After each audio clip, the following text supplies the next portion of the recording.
You have become a man ruled by selfish and perverted desires. A man defined by his daily choices over and over again to feed that selfishness and perversion. You chose to pursue your wickedness no matter what it cost others.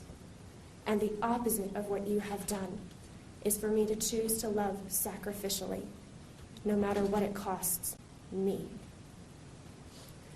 In our early hearings, you brought your Bible into the courtroom, and you have spoken of praying for forgiveness, and so it is on that basis that I appeal to you. If you have read the Bible you carry, you know that the definition of sacrificial love portrayed is of God himself, loving so sacrificially that he gave up everything to pay a penalty for the sin he did not commit. By his grace, I too choose to love this way.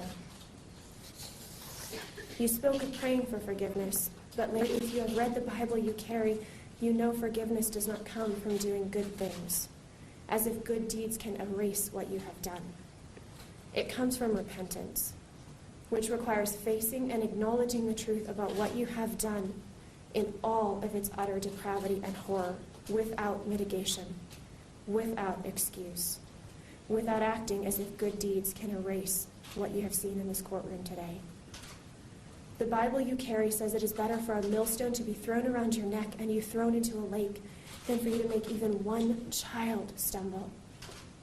And you have damaged hundreds.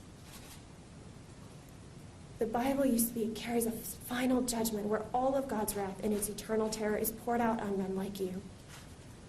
Should you ever reach the point of truly facing what you have done, the guilt will be crushing.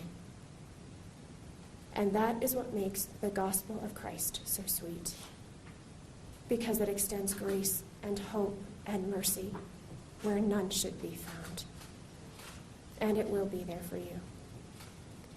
I pray you experience the soul-crushing weight of guilt so that you may someday experience true repentance and true forgiveness from God, which you need far more than forgiveness from me, though I extend that to you as well. Throughout this process, I have clung to a quote by C.S. Lewis where he says, "My argument against God was that the universe seemed so cruel and unjust. But how had I got this idea of unjust and just? A man does not call a line crooked unless he first has some idea of straight. What was I comparing the universe to when I called it unjust? Larry, I can call what you did evil and wicked because it was. And I know it was evil and wicked because the straight line exists. The straight line is not measured based on your perception or anyone else's perception. And this means I can speak the truth about my abuse without minimization or mitigation, and I can call it evil because I know what goodness is. And this is why I pity you. Because when a person loses the ability to define good and evil, when they cannot define evil, they can no longer define and enjoy what is truly good. When a person can harm another human being, especially a child, without true guilt, they have lost the ability to truly love. The little girl, Worth.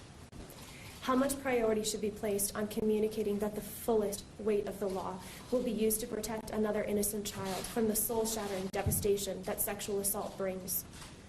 I submit to you that these children are worth everything, worth every protection the law can offer, worth the maximum sentence.